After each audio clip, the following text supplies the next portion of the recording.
الله وملائكته يصلون على النبي يا أيها الذين آمنوا صلوا عليه وسلموا تسليما اللهم صل على سيدنا مولانا محمد وعلى آل سيدنا مولانا محمد وبارك وسلم صلاة وسلاما عليك يا رسول الله سبحان ربك رب العزة عما يصفون وسلام على المرسلين والحمد لله رب العالمين.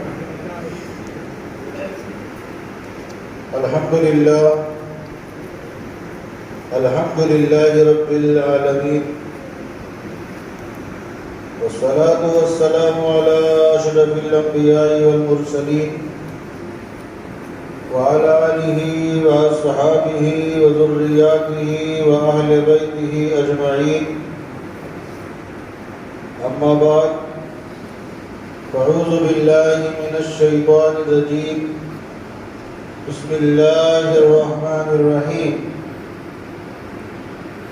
رضي الله عنهم ورضوا عنه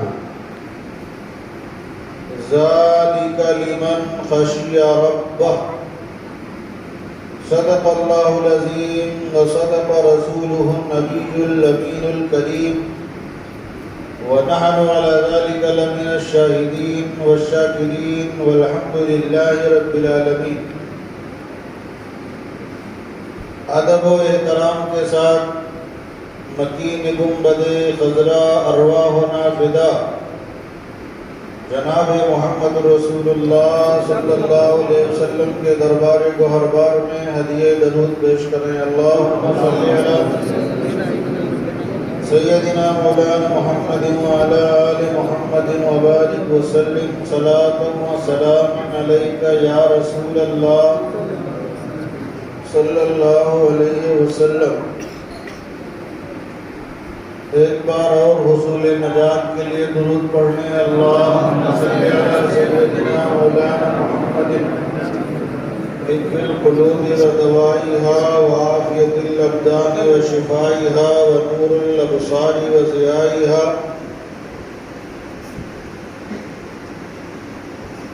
حضرات گرامی، ہم نے قرآن حکیم کے 30واں سپارہ کی آیت کریمہ تلاوت کی. رب تبارک و تعالی اعلان فرما رہا ہے رضی اللہ عنہم ورضوا عنہ ذالک لمن خشی ربہ. یہ آیت حضور صلی اللہ علیہ وسلم کے صحابہ اکرام کے متعلق نازل ہوئی، اور اللہ یہ فرما رہا ہے کہ میرے حبیب کے صحابہ، ان کے اصحاب، ان سے میں راضی ہوا اور وہ ہم سے راضی ہوئے. اللہ کہتا میں ان سے راضی ہو گیا اور وہ ہم سے راضی ہو گئے. اور پھر ان کی نشانی اللہ نے بیان فرمائی کہ وہ کیسے ہم سے راضی ہو گئے، میں ان سے کیسے راضی ہو گیا. آج آپ نماز پڑھتے ہیں تو یہی مزاج ہونا چاہیے، یہی دماغ میں ہونا چاہیے کہ اللہ تعالی ہم سے راضی ہو جائے. جتنی بھی عبادت ہے ایک جملے میں کہہ لیا جائے، نماز، روزہ، حج و زکوٰۃ جو بھی ہے یہ اسی لیے ہے کہ اللہ تعالی ہم سے راضی ہو جائے. تو اللہ نے ان کی تعریف بیان کی کہ میں ان سے کیوں راضی ہو گیا اور وہ ہم سے کیوں راضی ہوئے. تو اللہ آگے فرماتا ہے ذالک لمن خشی ربہ، صحابہ کی وہ جماعت ہے جو اپنے دلوں میں ہمارا خوف رکھتے ہیں. اللہ تعالیٰ کیا کہہ رہا ہے؟ اپنے دلوں میں ہمارا خوف رکھتے ہیں، یعنی ہم سے ڈرتے ہیں، ہم سے ڈرتے ہیں، اپنے دل میں ہمارا ڈر رکھتے ہیں. اچھا ڈر ہو، جیسے آپ سے ہم امت مسلمہ ابھی کسی سے آپ کہیں کیا آپ اللہ سے ڈرتے ہو، تو دنیا میں کوئی آدمی نہیں ملے گا جو یہ کہے کہ ہم نہیں ڈرتے. وہ کہے گا ہم ڈرتے ہیں، لیکن یہ زبانی خرچ ہے. جو ڈرے گا اس سے نماز نہیں چھوٹے گی. جی، جو ڈرے گا اس سے نماز نہیں چھوٹے گی، حج نہیں چھوٹے گا، زکوٰۃ نہیں چھوٹے گی، بندگی نہیں چھوٹے گی. یہ ڈر کی علامت ہے.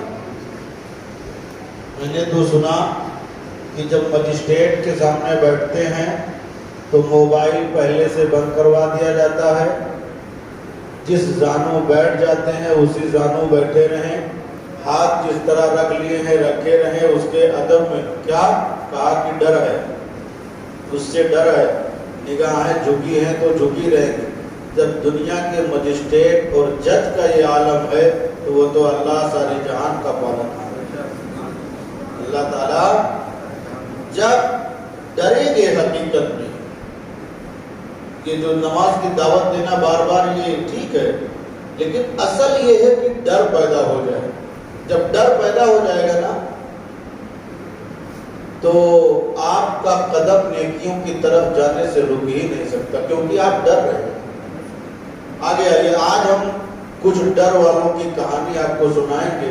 پہلے ابتدائے اولیٰ سے کچھ باتیں آپ کے گوشے گزار کروں. کل میں نے حضرت عمر فاروق اعظم رضی اللہ تعالیٰ عنہ کی چند مثالیں دی تھی. آج اسی سے لگی ہوئی باتیں آپ کے گوشے گزار کروں گا. اسلام کتنی مشقت سے پھیلا، کتنی تکلیف سے پھیلا، اور اسلام کے ماننے والوں نے، خود بانی اسلام نے کتنی تکلیف برداشت کی. 39 مسلمان مکہ کی سرزمین پر ہوئے تھے، اور 39ویں مسلمان حضور صلی اللہ علیہ وآلہ وسلم کے چچا سیدنا امیر حمزہ رضی اللہ تعالیٰ عنہ، یہ 39ویں مسلمان ہیں. اور ان کے اسلام لانے کا سبب یہ بنا کہ حضور دعوت و تبلیغ کے لیے مکہ میں تشریف لے گئے تھے. پلٹ کر حرم یعنی کعبہ کی جانب تشریف لا رہے تھے. ابو جہل، جس کو پہلے ابو الحکم کہا جاتا تھا، عمرو ابن ہشام کہا جاتا تھا، اس نے حضور کو پتھر مارا. میں یہ سنانا چاہتا ہوں کہ اسلام کتنی تکلیفوں کے بعد ہم تک اور آپ تک پہنچا ہے. پتھر مارا، پتھر حضور کے جسم مقدس کو لگے اور جسم مبارک سے خون بہا. اللہ کے حبیب کے آنکھوں میں آنسو آئے اور حضور سیدھا حرم تشریف لائے، یعنی کعبہ شریف آئے، وہاں عبادت میں مشغول ہو گئے. ادھر امیر حمزہ جو حضور کے حقیقی چچا ہیں، جن کا مزار حاجی لوگ جانتے ہیں، احد، میدان احد میں ہے، تو یہ ایمان نہیں لائے تھے. اور یہ خبر مکہ میں پھیل گئی کہ محمد کو عمرو بن ہشام نے، ابو جہل نے پتھر سے مارا ہے. ادھر سے امیر حمزہ مکے میں داخل ہوئے تو بڑے ہی اطراء کے چل رہے تھے. تو 2 لڑکیاں آپس میں بات کر رہی تھی کہ یہ امیر حمزہ ہیں اور انہی کے بھتیجے کو عمرو بن ہشام نے پتھر سے مارا ہے. اگر ان کو پتا ہوتا تو یہ اطراء کے زمین پہ نہ چلتے بلکہ ان کی خبرگیری کرتے. جب یہ بات سنی امیر حمزہ رک گئے اور ان لڑکیوں سے پوچھا کہ کیا بات ہے، کیا بول رہی ہو تم؟ کہا تمہیں معلوم نہیں ہے تمہارے بھتیجے محمد کو عمرو بن ہشام نے پتھر سے مارا ہے. جب یہ بات سنی تو عمرو بن ہشام کی تلاش میں امیر حمزہ نکل گئے اور جہاں ابو جہل تھا وہاں پہنچ کر حضرت امیر حمزہ اس وقت اسلام نہیں لائے تھے، پہنچ کر انہوں نے بھی تلوار کے ہورے سے ابو جہل کو مارا۔ جب ابو جہل نے دیکھا کہ قبیلہ وائز جنگ شروع ہو جائے گی اور ہم بچ نہیں پائیں گے، تو اس نے وہاں معافی طلبی کی اور کہا مجھ سے ہی غلطی ہوئی، میں نے محمد کو تکلیف دیا ہے۔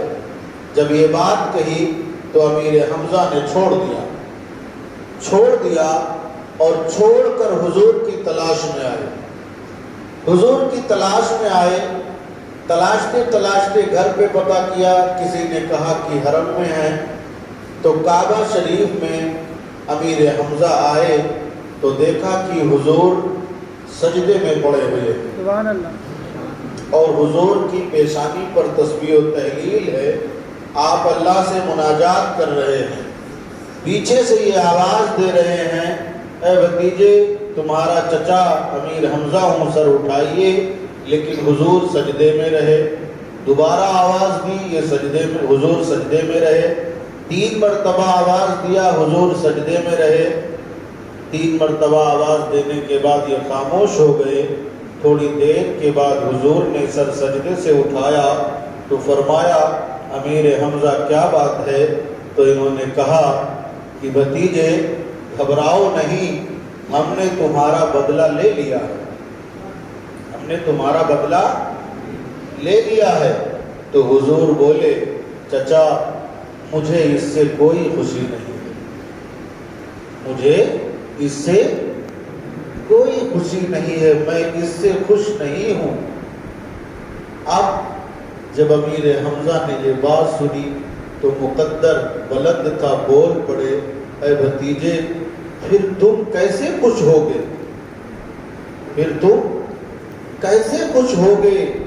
تو اللہ کے حبیب بولے چچا جس رب کو میں مانتا ہوں اسی رب کو تم بھی مان لو، جس رب کی عبادت میں کرتا ہوں اسی رب کی عبادت تم بھی کرنے لگ جاؤ، جس رب کا کلمہ میں پڑھتا ہوں اسی کا کلمہ تم بھی پڑھ لو، میں خوش ہو جاؤں گا۔ اتنا بولنے کی دیر تھی، امیر حمزہ بولے اے اللہ کے رسول ہمیں کلمہ پڑھائے، اور حضور نے چچا کو کلمہ پڑھایا اور پڑھا کر اسلام میں داخل کر دیا۔ جب امیر حمزہ کلمہ پڑھ کر مسلمان ہو گئے، اسلام میں داخل ہو گئے، تو حضور گئے اور کعبے سے چمٹ گئے، سبحان اللہ، کعبے سے چمٹ گئے، اپنی پیشانی، اپنا چہرہ، اپنا دندان، ماتھ، لب سب کعبے سے لگ گئے، اور لگنے کے بعد حضور بولے اے رب تیری حمد و ثنا اور میں تیرا شکر گزار ہوں، امیر حمزہ اسلام لائے، کلمہ پڑھے، اور پھر آگے حضور نے فرمایا اے میرے رب ایک شعر تو نے اسلام کو عطا کیا ہے، ایک اور عطا کر دے۔ سوچو کتنی دشواریوں سے اسلام پھیلا ہے، کتنا آنسو بہایا ہے میرے مصطفیٰ نے، کتنی تکلیفیں اٹھائی۔ یار ہم لوگ صرف کاروبار کے لیے دعا کرتے ہیں، نہیں، اس تبلیغ کو سننے کے بعد ہمیں چاہیے کہ ہم لوگوں کو نمازی بنانے پہ محنت کریں، ہم لوگوں کو دیندار بنانے پہ محنت کریں، لوگوں کی نشہ چھوڑانے پہ محنت کریں۔ آگے آئیے، حضور بولے اے میرے رب عمرو ابن ہشام ابو جہل اور عمر بن خطاب میرے مولا دونوں میں سے کسی کو تو اسلام عطا کر دے، دونوں میں سے کسی کو تو اسلام عطا کر دے اور اس کے ذریعے اسلام کو عزت عطا کر دے، اسلام کو غلبہ دے دے۔ حضور نے یہ دعا کی اور دعا سے ہاتھ پھیرا، دوسرا دن لگا۔ جب امیر حمزہ کے اسلام لانے کی خبر پھیل گئی چاروں طرف، تو مکہ کے جو دشمنان دین تھے انہوں نے پروپیگنڈا تیار کیا کہ لوگ بڑھ رہے ہیں، بڑھتے ہی جا رہے ہیں، اور یہی حال رہا تو جب بڑے بڑے طاقتور لوگ اسلام کے ماننے والے اسلام میں چلے جائیں گے، مصطفیٰ کا دامن پکڑ لیں گے، تو یہ جو پرانا دین ہے یہ قائم نہیں رہے گا، محمد کا لایا ہوا دین غالب ہو جائے گا۔ اس کے لیے تمام اہل مکہ نے میٹنگ کی اور کہا محمد کے اس مشن کو روکا جائے صلی اللہ علیہ وسلم۔ یہ پلان کیا اور یہ پلان کر کے تمام لوگوں نے مشورہ کیا کہ اس مہم کو کون روک سکتا ہے، تو لوگوں نے رائے دیا کہ عمر بن خطاب بہت جری ہیں، بہت بہادر ہیں، بہت ہی لڑنے بھڑنے والے ہیں، شجاعت مند ہیں، ان سے کہا جائے وہی اس تحریک کو روک سکتے ہیں۔ جب عمر کے پاس گئے اور یہ سارا معاملہ بیان کیا، عمر جاہو جلال میں گھر سے تلوار اٹھائی اور کہا آج بانی اسلام کا ہی چراغ بجھا دیں گے، یعنی محمد عربی کو ہی قتل کر دیں گے، نہ وہ رہیں گے نہ دین رہے گا، نہ وہ رہیں گے نہ اسلام رہے گا۔ سوچو کیسے اسلام پھیلا، ذرا غور سے سوچو کیسے اسلام پھیلا ہے۔ بانی اسلام کو قتل کرنے کی سازش رچی جا رہی ہے۔ خیر انہوں نے تلوار لیا اور لے کر محمد عربی کی تلاش میں نکلے کہ جائیں گے اور محمد عربی کو قتل کریں گے۔ جا رہے تھے تو کسی نے پوچھا عمر مزاج صحیح نہیں لگ رہا ہے، یہ تلوار لے کر کہاں جا رہے ہو؟ کہا بانی اسلام کا چراغ بجھانے جا رہا ہوں، محمد عربی کے قتل کے لیے جا رہا ہوں۔ آگے بڑھے، دوسرے نے پوچھا کہاں جا رہے ہو؟ کہا بانی اسلام کا چراغ بجھانے جا رہا ہوں۔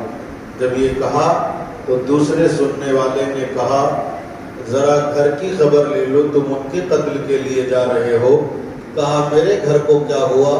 کہا تمہاری بہن اور تمہارا بہنوئی محمد عربی کی غلامی اختیار کر چکے ہیں، وہ کلمہ پڑھ چکے ہیں، وہ ان کے نوکر بن چکے ہیں۔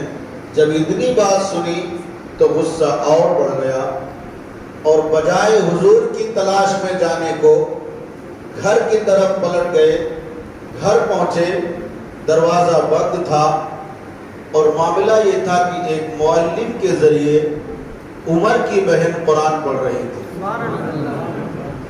جو بتانے والے نے بتایا تھا ذرا گھر کی خبر لے لو، جب پڑھتے ہوئے سنا تو ان کا غصہ اور بلند ہو گیا کہ بتانے والے نے جو بتایا تھا وہ صحیح بتایا تھا، وہ صحیح بتایا تھا۔ اب دروازے کو کھٹکھٹا رہے ہیں، دروازہ کھولو۔ بہن سمجھ گئی کہ عمر آ گئے، پڑھانے والے معلم کو کمرے میں چھپا دیا اور دروازہ کھول دیا۔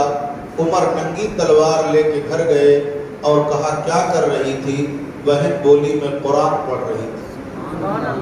تو کہا تو محمد عربی کا کلمہ پڑھ لی؟ کہا ہاں، میں ان کی غلام بن چکی ہوں، ان کی شیدائی ہو چکی ہوں۔ عمر نے تلوار کے گولے سے بہن کو مارا جس سے خون کا فوارہ جاری ہوا، اور پھر بہن نے بہت بیچ براؤ کیا تو عمر مارتے گئے حتیٰ کہ ڈنڈے سے مارتے مارتے عمر تھک گئے۔ جب تھک گئے تو بہن بولی عمر جس خطاب کے بیٹے تم ہو اسی خطاب کی بیٹی میں ہوں، جتنا جی چاہے مار لو مگر محمد کا کلمہ نہ چھوٹے گا۔ میں ان کی شیدائی ہو گئی ہوں، ان کی غلام بن چکی ہوں، اور ان کا لایا ہوا مذہب حق ہے، اور جس معبودان باطل کی طرف تم لے جا رہے ہو وہ برحق نہیں، وہ باطل ہیں۔ جو لایا ہوا نظام محمد عربی کا ہے یہی آتا ہے۔ یہ جب فرمایا مارتے مارتے تھک گئے تو بولے اچھا کیا پڑھ رہی تھی ذرا ہم کو بھی پڑھا دے، کیا پڑھ رہی تھی ذرا ہم کو بھی پڑھا دے۔ تو بہن بولی اے عمر یہ دنیا کی وہ کتاب نہیں ہے، اسے پڑھنے سے پہلے تمہیں غسل کرنا ہوگا۔ یہ دنیا کی عام کتاب نہیں ہے، اسے پڑھنے سے پہلے تمہیں غسل کرنا ہوگا۔ عمر نے کہا مجھے غسل کرا دو، غسل کرایا۔ عمر غسل کر رہے ہیں، بدن دھل رہے ہیں، اللہ عمر کے دل کو دھل رہا ہے، ان کے دل کی سیاہی دھل رہی ہے۔ ان کے دل کی گندگی دھل رہی ہے، اور جب غسل ہو چکا، کپڑا پہن لیے، قرآن لا کے رکھا، قرآن کا نسخہ، تو قرآن کے 16واں سپارہ کی جو سورہ طٰہٰ ہے، سورہ طٰہٰ کی تلاوت کرنے لگے، تلاوت کرنے لگی، انہوں نے سنا، یہ بھی کچھ الفاظ بولے۔ تو طٰہٰ کا مطلب ہوتا ہے طٰہٰ ما انزلنا علیک القرآن لتشقیٰ۔ ترجمہ یہ ہوا، اے حبیب صلی اللہ علیہ وسلم، ہم نے قرآن اس لیے تو نہیں نازل کیا کہ آپ مشقت میں پڑ جائیں، کیونکہ جب رات رات عبادت کرتے تھے تو پاؤں میں ورم آتا تھا، پورے پاؤں حضور کے سوج جاتے تھے۔ آج 3 رکعتوں کی نماز ہم سے پڑھی نہیں جاتی، مگر واہ میرے رسول، سارا دن اسلام کی تبلیغ میں اور رات کی عبادت کا عالم یہ تھا کہ پاؤں شریف سوج جاتا تھا، تو آیت نازل ہوئی، اے حبیب ہم نے کلام الہی اس لیے نہیں اتارا کہ آپ مشقت میں پڑ جائیں۔ عمر نے جب یہ کلام پڑھا اور سنا تو رو پڑے، کہنے لگے ہائے عمر کی زندگی برباد ہو گئی، ہائے عمر کی زندگی برباد ہو گئی، پچھلی زندگی تباہ ہو گئی، مجھے لے چلو محمد عربی کی بارگاہ میں۔ اب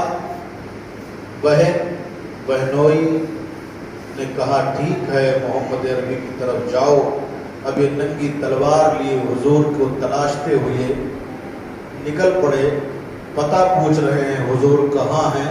کسی نے بتایا کہ حضور دار ارقم میں ہیں، یہ مکے کا پہلا مدرسہ تھا جہاں صحابہ اکرام کے درمیان حضور تبلیغ کرتے تھے۔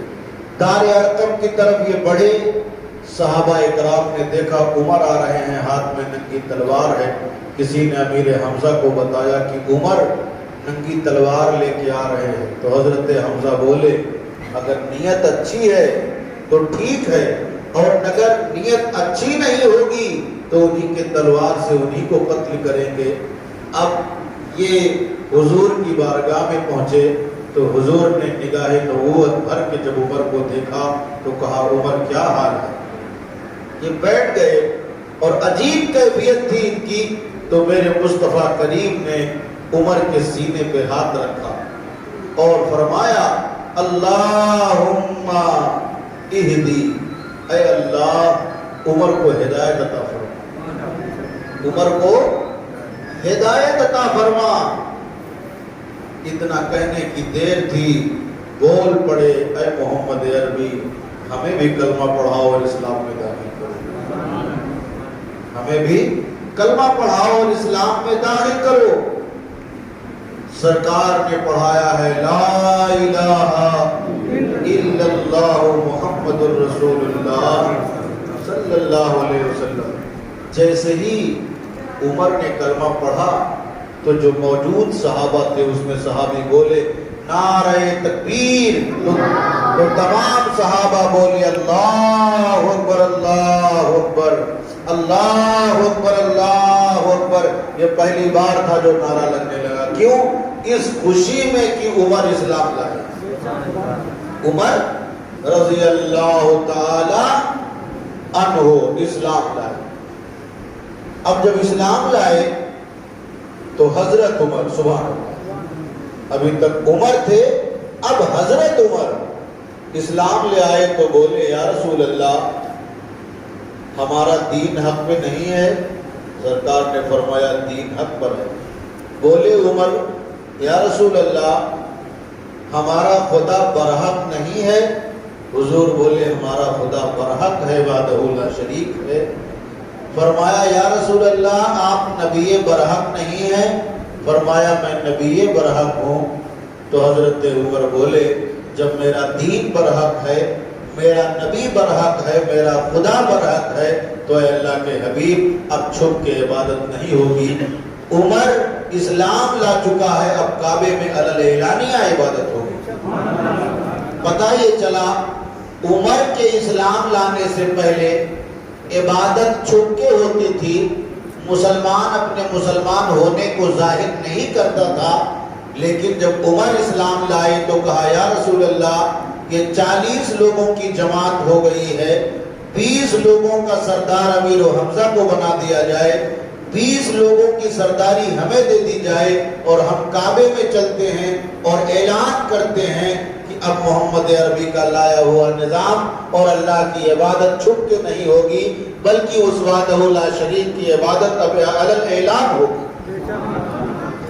حضرت عمر، حضرت امیر حمزہ، اللہ کے رسول، تمام صحابہ اکرام کعبہ تشریف لائے تو مکے کی گلیوں میں ایک عجب سناٹا تھا کہ جب عمر بن خطاب اسلام لے آئے تو کعبہ میں داخل ہو کر بولے، اے مکے والو، تم کمزوروں کو، محتاجوں کو اور مجبوروں کو ستایا کرتے تھے جو اسلام لائے تھے، اب سن لو، عمر بن خطاب اسلام لا چکے ہیں، اب جسے عورتوں کو بیوہ کرنا ہو، بچوں کو یتیم کرنا ہو، وہ عمر کے سامنے آئے، اب کوئی بھی عبادت چھپ کے نہیں ہوگی، علن اعلانیہ عبادت ہوگی۔ یعنی صحابہ کہتے تھے کہ عمر کے اسلام لانے سے اللہ نے مسلمانوں کو عزت عطا کی، اللہ نے مسلمانوں کو غلبہ عطا کر دیا، اللہ نے مسلمانوں کو شان و شوکت عطا کر دی، اور حضور نے دعا بھی یہی کی تھی،